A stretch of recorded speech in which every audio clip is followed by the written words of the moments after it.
벨라 인형, 여동생은 싫어.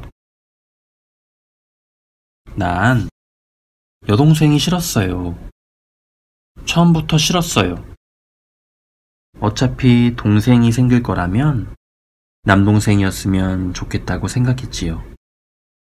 하지만 그것도 꼭 원하는 것은 아니었어요.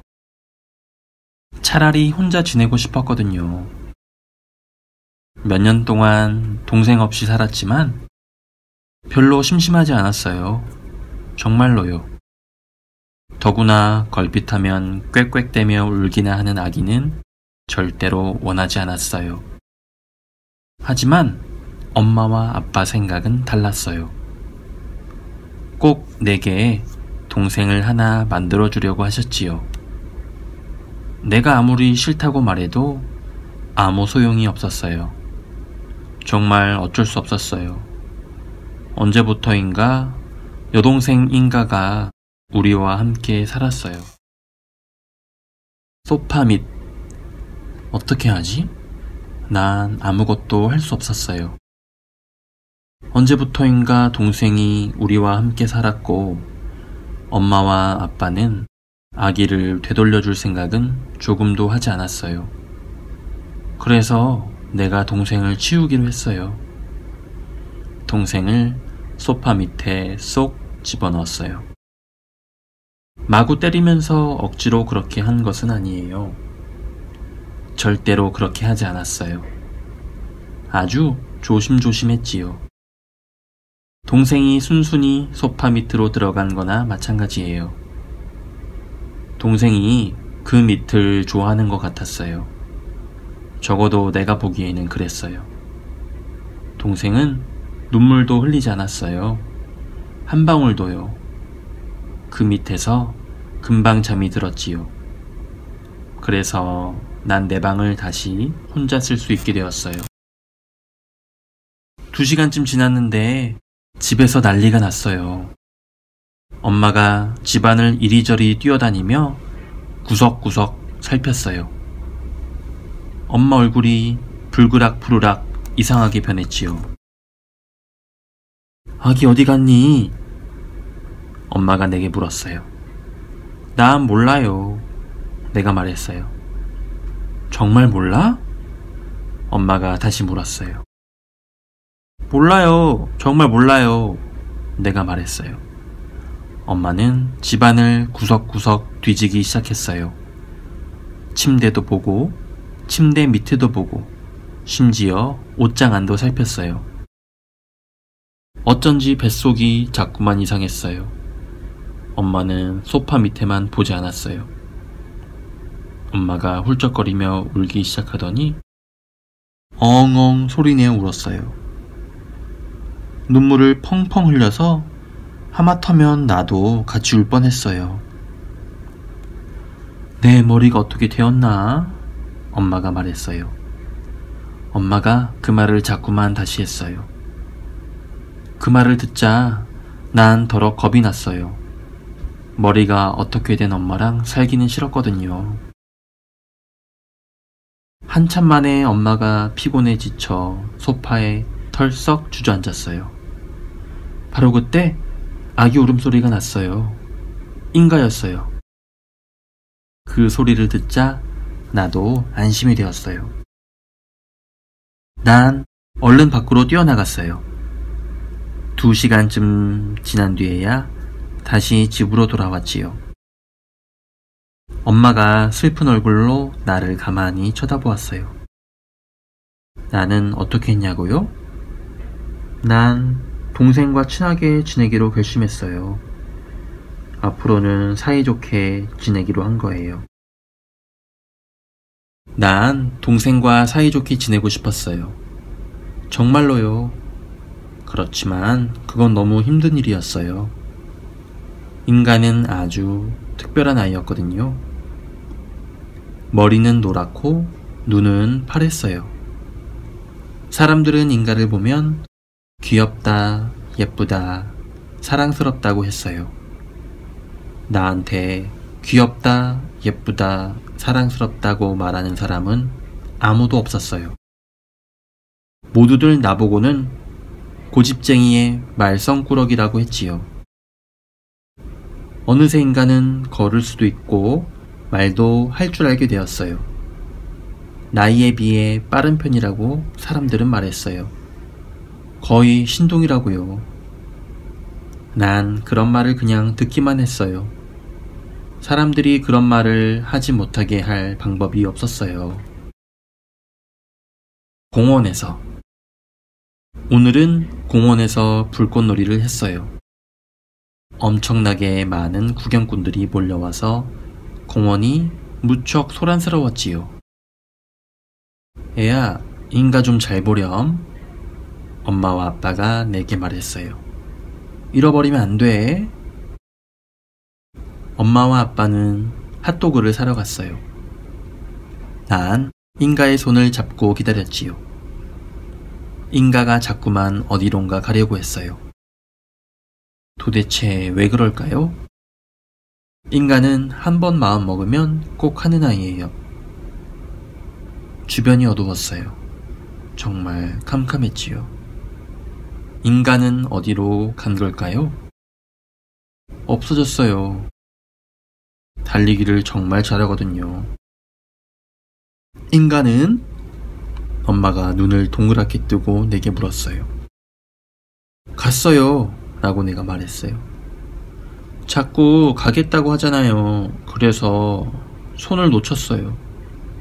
그 말을 듣자 엄마와 아빠가 달려갔어요. 사람들이 그렇게 많은 곳에 나를 혼자 놔두고요. 핫도그도 주지 않고 가버렸어요. 난 어디로든 가서 다시는 돌아오고 싶지 않았어요. 하지만 다리가 말을 듣지 않았어요. 다행히 옆에 벤치가 있었어요. 난 거기에 앉았지요. 엄마와 아빠가 과연 나를 데리러 다시 올까요? 언젠가는 오겠죠? 놀랍게도 엄마와 아빠는 금방 돌아왔어요. 인가의 손을 잡고요. 인가의 목에 커다란 과자 목걸이가 걸려 있었어요. 크림으로 예쁘니라고 쓴 과자였어요.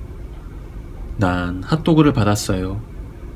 하지만 핫도그는 차갑게 식어 있었어요. 벨라 인형. 난 동생과 친하게 지내기로 했어요. 어쩔 수 없었어요. 내 동생이니까요. 요즘 동생은 유치원에 다녀요. 나는 학교에 다니고요. 얼마 전부터 난 내 방을 혼자만 쓰지요. 그래서 혼자 있고 싶으면 언제든지 그렇게 할 수 있어요. 동생이 보기 싫으면 문을 닫아버리면 돼요. 어제부터 난 하루 종일 방 안에만 틀어박혀 지냈어요. 영국에서 손님들이 오셨거든요. 엄마는 영어로만 말을 했어요. 난 한마디도 알아들을 수 없어 기분이 몹시 나빴어요. 손님들은 동생만 보면 달링 달링이라고 했어요. 도대체 무슨 말을 하는 건지 이해할 수 없었어요. 뭔지 잘 모르겠지만 좋은 말인 것 같았어요. 그 말을 할 때마다 손님들이 활짝 웃었거든요. 마치 동생이 뭔가 특별한 사람이라도 되는 것처럼 말이에요. 공주라도 되는 것처럼요. 그렇지만 동생은 그냥 보통 사람이에요. 그냥 내 동생이지요. 하지만 나를 정말 화나게 한 건 선물이었어요. 그것만은 정말 참기 어려웠어요. 내가 받은 선물은 기껏해야 색연필 뿐이었거든요. 색연필은 나한테도 얼마든지 많았어요. 동생은 벨라 인형을 받았어요. 그건 내가 정말로 갖고 싶은 인형이었어요. 머리카락도 진짜 같고 눈도 깜빡거릴 줄 아는 인형이요. 내 인형은 머리도 뻣뻣하고 보기도 싫어요. 생각할수록 정말 화가 났어요. 동생이 내 방문 밖에서 안을 들여다보았어요. 방 안으로 들어오고 싶어서 그런 거예요. 분명히 자기가 받은 벨라 인형을 나한테 자랑하려고 왔을 거예요. 내가 문을 활짝 열었어요. 동생은 손에 빗과 브러쉬를 들고 있었어요. 물론 벨라 인형도요.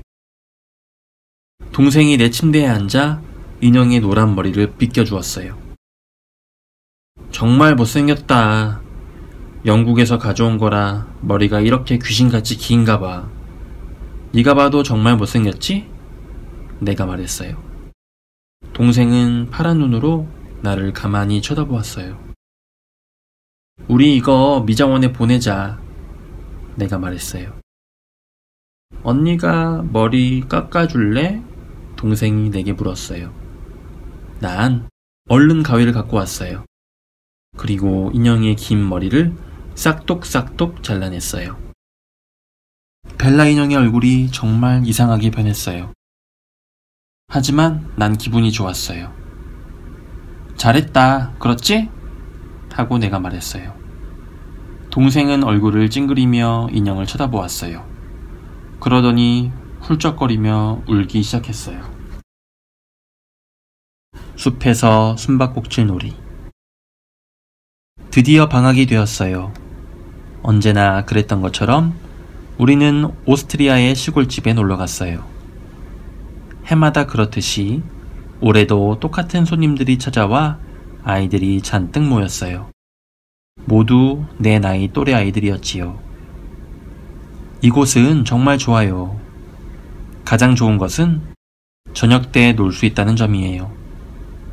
아이들은 날이 어두워질 때까지 숲에서 숨바꼭질 놀이를 하지요. 아주 캄캄해질 때까지요. 그렇지만 이곳에서는 아무 일도 일어나지 않으니까 어둠도 무섭지 않아요. 오늘 저녁에는 동생을 데리고 놀아야만 했어요. 그래요, 내 여동생을요. 엄마와 아빠가 어느 성에서 열린다는 콘서트를 보러 가셨거든요. 모두들 내 동생을 별로 좋아하지 않았어요.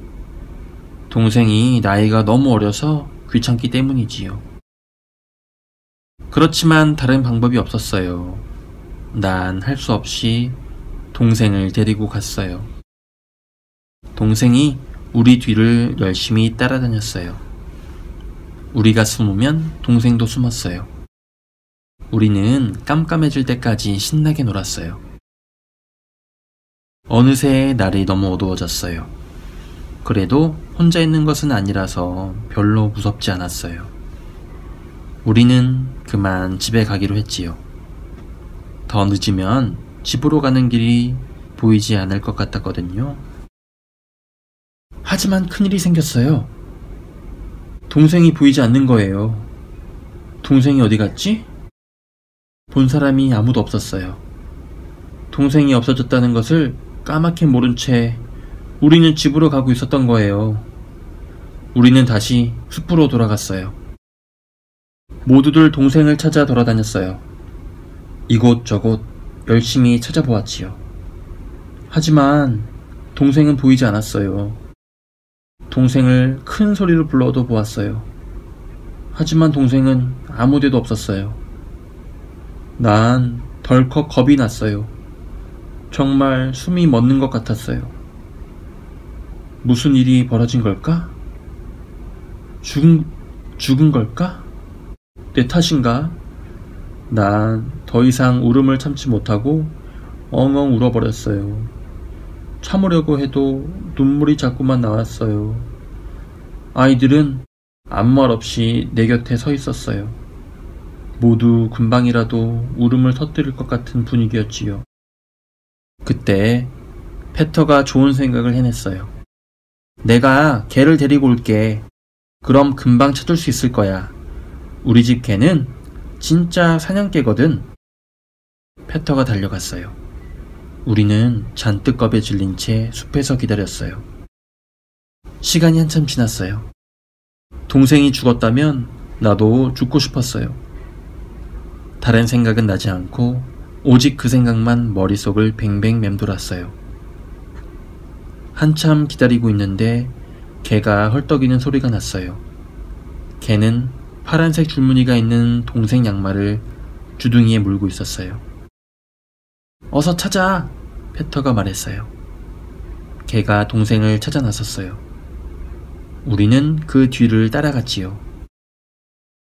숲을 이리저리 왔다 갔다 하면서 찾아보고 덤불 뒤에도 살펴보고 질퍽한 수렁에도 가보았지만 없었어요. 동생은 보이지 않았어요. 한참 동안 숲을 헤매고 그렇게 다니던 개가 우뚝 멈춰섰어요. 앞에는 커다란 구멍이 뚫린 고목나무가 있었어요. 동생은 그 안에 누워 잠을 자고 있었던 거예요. 난 다시 한번 훌쩍이며 울었어요. 동생이 아직 살아있어서 너무나 기뻤어요. 동생이 살며시 눈을 떴어요. 파란 눈이 너무 예쁘게 보였어요. 동생이 활짝 웃으며 말했어요. 나 잘 숨었지? 그치? 놀이터에서 오늘도 난 동생을 돌봐주어야만 했어요. 동생은 예쁘고 귀엽기는 하지만 몸이 약해 힘이 없었거든요. 하지만 놀이터에는 별로 좋지 않은 아이들도 가끔 왔어요. 그래서 서로 치고받으며 싸울 때도 있지요. 동생은 그런 일이 생기면 꼼짝없이 당할 테니까 내가 돌봐주어야 해요. 사실은 나도 그 일을 잘 해낼 수 있을지 자신이 없었어요. 나도 몸이 별로 크지 않고 힘도 세지 않거든요. 그리고 싸움도 잘 못해요. 차라리 도망칠 때가 많지요. 달리기는 자신 있거든요. 하지만 오늘은 쉽게 도망칠 수 없을 것 같아요. 동생 때문에요. 난 벽에 등을 기댄 채 책을 읽고 있었어요. 그러다가 가끔씩 동생을 쳐다보았어요. 다행히 놀이터에 다른 아이들은 없었지요. 인가는 모래를 갖고 놀았어요. 새로 산 자전거는 인가 옆에 있었지요. 인가는 자전거를 무척 좋아했어요. 정말 멋진 자전거였거든요. 새 자전거는 색깔도 빨강, 파랑, 초록으로 아주 예뻤어요. 한 남자아이가 놀이터에 오더니 동생이 있는 대로 천천히 걸어갔어요. 키가 크고 힘도 아주 세어 보이는 아이였어요. 난 어쩐지 느낌이 별로 좋지 않았어요. 가슴이 두근거리기 시작했어요.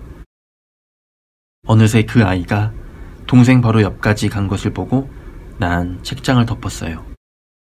남자아이가 몸을 숙여 동생의 자전거, 새로 산 멋진 자전거를 일으켜 세웠어요. 그런 다음 자전거에 올라타 달아나려고 했어요. 안 돼, 가지마. 동생이 소리 질렀어요. 그건 내 자전거야. 어서 이리 내. 안 그러면 우리 언니한테 이를 거야. 동생이 자리에서 벌떡 일어났어요. 이제는 더 이상 귀엽고 예쁜 어린아이가 아니었어요. 얼굴이 사나운 고양이로 변한 것 같았어요. 동생이 손톱으로 그 아이의 얼굴을 핥히었어요. 내가 도와줄게. 나도 소리 질렀어요. 하지만 어떻게 해야 할지 막막하기만 했어요. 난 무작정 그 아이한테 달려갔지요. 그러자 그 아이는 자전거를 내팽개치고 멀리 달아났어요. 동생이 나를 보며 빙긋 웃었어요. 아주 예쁘게요. 동생은 더 이상 사납게 보이지 않았어요. 난 언니처럼 키도 크고 힘이 센 언니가 곁에 있어서 정말 좋아. 동생이 말했지요. 그 말을 듣자 왠지 가슴이 따뜻해졌어요. 정말로요. 난 동생에게 아이스크림을 사주겠다고 했어요.